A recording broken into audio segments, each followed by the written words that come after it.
আমার প্রিয় বন্ধুগণ, মুসলমান ভাইরা গভীর মনোযোগ।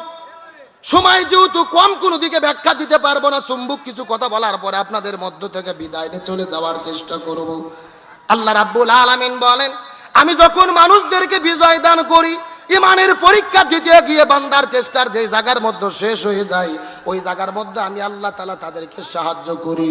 আর বিজয় পাওয়ার পরে ইজা জাব আনাসরুল্লাহি ওয়াল ফাত, আল্লাহর পক্ষ থেকে যখন তোমাদের উপরে বিজয় আসবে আর সাহায্য আসবে, একটু চিৎকার করে বলেন তো দেখি, বিজয় দান করে কে? আরো জোরে বলেন, সাহায্য করে কে? কিন্তু আমি একটা কথা পরিষ্কার করে বলতে চাই, এই বর্তমানে বাংলাদেশে যেটা হয়েছে এটার নাম কিন্তু বিজয় নয়, এটার নাম হলো আল্লাহর পক্ষ থেকে সাহায্য। বর্তমানে আমরা যেটা পাইছি এটা কি? বিজয় নয়, বিজয় নয়, এটার নাম কি? এখন প্রশ্ন করবেন, হুজুর তাহলে বিজয় কবে হবে?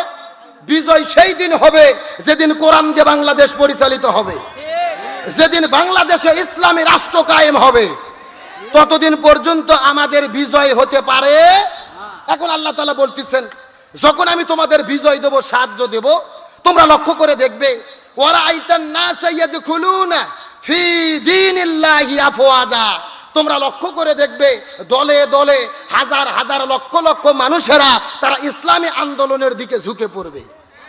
সুবহানাল্লাহ বলেন। আল্লাহর এই কোরআনের আয়াতের দিকে লক্ষ্য করে দেখেন, আজকে বর্তমানে বাংলাদেশের দিকে তাকিয়ে মনে হচ্ছে যে জামাত আর হেফাজত আর চরমোনাই ছাড়া কোনো লোকই নেই। এ কথা কর না কে?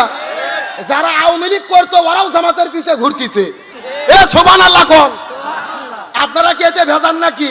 না, আমরা এতে ভেজার না। তার কারণ মক্কা বিজয়ের দিকে লক্ষ্য করেন। আমার নবীজি মদিনা থেকে এসে যখন মক্কা বিজয় করলো, আবু সুফিয়ান সারা জীবন রাসূলের বিরোধিতা করেছে, অথচ মক্কা বিজয়ের দিনে কালেমা পড়ে মুসলমান হলো। তার মানে হলো, কেউ যদি তওবা করে ফিরে আসতে চায় আমাদের কোনো আপত্তি, এ জোরে বলেন আপত্তি। এই জন্য আমিরে জামাত ডাক্তার শফিকুর রহমান বলেছে, দলগতভাবে আমাদের উপরে যত অত্যাচার নির্যাতন করা হয়েছে আমরা সাধারণ ক্ষমা করলাম, আলহামদুলিল্লাহ বলেন। এটা ইসলামের শিক্ষা, এটা মহৎ শিক্ষা, সাধারণ ক্ষমা। কিন্তু আমিরে জামাতের বক্তব্য নিয়ে বিতর্ক চলতেছে, অনেকে তার বিরুদ্ধে চলতেছে, তার বক্তব্য পুরোপুরি না শোনার কারণে। গভীর মনোযোগ। আমিরে জামাত বলেছে, আমরা দলগতভাবে সাধারণ ক্ষমা ঘোষণা করলাম, কিন্তু যদি কোনো ভিকটিম, যদি কোনো অপরাধী, যদি কোনো কর্মী মামলা করে বিচার চাই, যদি প্রমাণ থাকে কেউ অন্যায় করেছে, গণহত্যা করেছে, মানুষদেরকে জেলে ঢুকাইছে, মিথ্যা মামলা দিয়ে ফাঁসির দড়িতে ঝুলাইছে, এই ঘাতকদের কোনো ক্ষমা নাই। জোরে কর না কা? তার মানে কথা ক্লিয়ার ভাই, আমার দিকে তাকান। যারা মানুষকে মিথ্যা মামলাতে জেলে ঢুকাইছে, গণহত্যা করছে, এদের কোনো ক্ষমা নাই। আর যারা শুধু আওয়ামী লীগ করতো, অন্যায় করেনি, ওদের জন্য সাধারণ তওবা। কথা কর না কা? না না না, বিভ্রান্ত হওয়ার কোনো সুযোগ নাই। গভীর মনোযোগ, ভালো করে বুঝবেন। স্পষ্ট ভাবে যারা মানুষ হত্যা করেছে এদের বিচার আমরা চাই কি চাই না?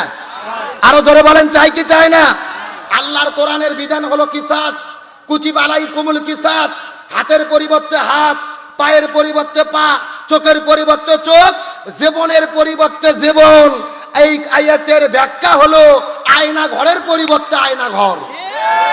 সুতরাং আমরা ডক্টর ইউনূসকে বলবো, বিচারের রায় কার্যকর না হওয়া পর্যন্ত যতগুলো নেতা ধরা পড়েছে এদেরকে আয়না ঘরে বন্দী করে রাখা হোক। আমরা চাই কি চাই না? তাহলে আমার দিকে লক্ষ্য করেন, আমিরে জামাতের বক্তব্য নিয়ে বিতর্ক করবেন না। তার কথা পরিষ্কার, কত সুন্দর বক্তব্য। আরে ভাই, জাতীয় নেতার বক্তব্য তো জাতীয় নেতার মতোই হতে হবে। হাসিনা পালিয়ে গেছে কেন? একটা বক্তব্যের কারণে।